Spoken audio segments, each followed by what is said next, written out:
Hello friends, good evening. ഇന്ന് എൻ്റെ ഒരു വൈകുന്നേരമാണ് ഞാൻ കാണിക്കുന്നത്.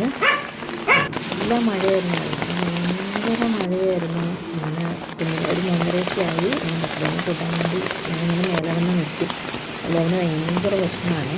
ഇങ്ങനെ വന്ന് നിൽക്കും. നല്ല ഭയങ്കര മഴയാണ്, ഒരു രക്ഷയില്ലാത്ത മഴ. എല്ലായിടത്തും മഴയായിരിക്കും അല്ലേ?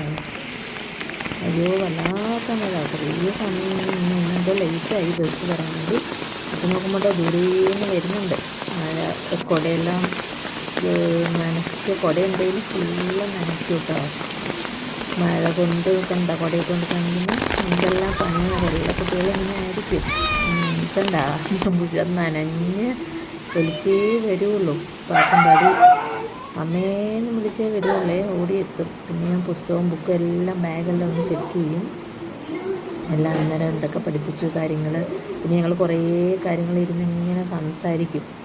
സ്കൂളിൽ അന്ന് നടന്ന കാര്യങ്ങളെല്ലാം ഒത്തിരി സംസാരിക്കും. അന്നേരം നോക്കുമ്പോൾ തിണ്ണയിലൊരു ഫോൺ ധാരണയാണ്, എന്തോ സംഭവം വന്നേ.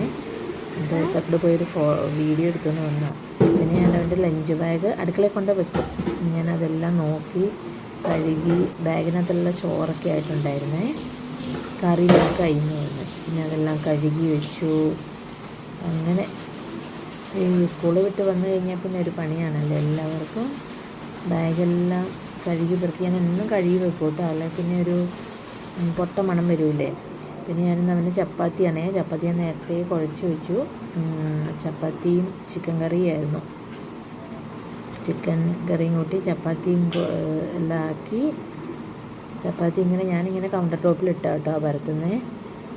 എനിക്ക് മറ്റേ ചപ്പാത്തി പലകയേക്കാളും കുറച്ചും കൂടെ ഇഷ്ടം ഇതിനകത്തിട്ട് പരത്താനാണ്. അങ്ങനെ പരത്തി ചപ്പാത്തി എല്ലാം പരത്തി ഓരോന്നോരോന്നായിട്ട്.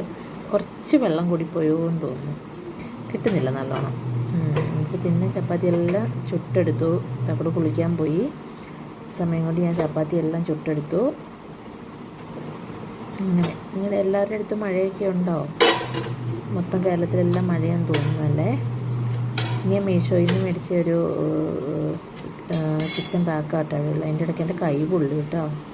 അങ്ങനെ ഓരോന്നോരോ ചപ്പാത്തിയായിട്ട് ഞാൻ ചുട്ടെടുത്തു. പിന്നെ ചിക്കൻ കറി ചാറ് മാത്രം മതി അമ്മയെന്ന് എന്നോട് പറഞ്ഞു. അങ്ങനെ ഞാൻ ചാറ് മാത്രം കൊടുക്കുക.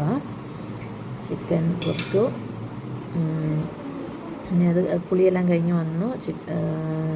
ചപ്പാത്തിയും ചിക്കൻ കറിയും കഴിക്കുവാണേ. പിന്നെ വൈകുന്നേരത്തേന് കഞ്ഞിക്ക് ചെറുപയർ വെള്ളത്തിലിടാന്ന് വെച്ചു. ചെറുപയറൊക്കെ വെള്ളത്തിലിട്ട് എനിക്ക് ചെറുപയറും കഞ്ഞിയും ചെറുപയറും ചോറുമാണേലും കഴിക്കാൻ നല്ല ഇഷ്ടമാണ് കേട്ടോ. പിന്നെ കുറച്ച് പാത്രമൊക്കെ ഉണ്ടായിരുന്നു, അതെല്ലാം കഴുകി പാത്രം ഓരോന്നോരോന്നായിട്ട് എടുത്തുകൊണ്ട് വെച്ചു. കുറച്ചധികം പാത്രം ഉണ്ടായിരുന്നു. ഇപ്പം വന്നിട്ട് ആക്കിയതാണ് കേട്ടോ. ഞാൻ അന്നേരം കഴുകി വെക്കും. ഇപ്പം വന്നപ്പോൾ ആക്കിയതിൻ്റെ കൊച്ചിൻ്റെ ടിഫിനും അങ്ങനെ കുറച്ച് പാത്രങ്ങളാണ്. പിന്നെ ഞാൻ വേഗം കഞ്ഞി ഇടാൻ വേണ്ടിയിട്ടുള്ള കലം കഴുകുകയാണ്. കഞ്ഞി തീയിലിടണം വേണ്ടി കലം കഴുകി. ഫിൽറ്ററിൽ നിന്നാണ് ഞങ്ങൾ വെള്ളം എടുക്കുന്നത്. ഫിൽറ്ററിൽ നിന്ന് വെള്ളമൊക്കെ എടുത്ത് ചോറിനുള്ള വെള്ളം തീയിൽ വെച്ചു. ഞങ്ങളിപ്പം വീട് പെയിൻ്റ് അടിച്ചതിന് ശേഷം അടുക്കളയിൽ അടുപ്പ് കത്തിക്കുന്നില്ല. പിന്നെ വിറകും ഇല്ല. കുറച്ച് യൂണിഫോം ഞാൻ കല്ലിലാണ് അലക്കുന്നത്. അങ്ങനെ യൂണിഫോം കഴുകാൻ വേണ്ടി ഇട്ടു. പിന്നെ മെഷീനകത്ത് ഞാൻ ഇടലേ ഇല്ല. യൂണിഫോം എനിക്ക് കല്ലിൽ അലക്കണം. യൂണിഫോം കഴുകാൻ വേണ്ടി ഇട്ടു. ഇങ്ങനെ നല്ലോണം മഴ തുളിപ്പോന്ന് നിൽക്കുന്നുണ്ട് കേട്ടോ. തുളിപ്പോണ്ടാണ് ഞാൻ പോയത്. പിന്നെ മെഷീനകത്ത് കുറച്ച് തുണി ഞാൻ അല്ലാതെ കഴുകാൻ ഇട്ടിട്ടുണ്ടായിരുന്നേ. അതെല്ലാം എടുത്ത് ഡ്രയറിലിട്ടു.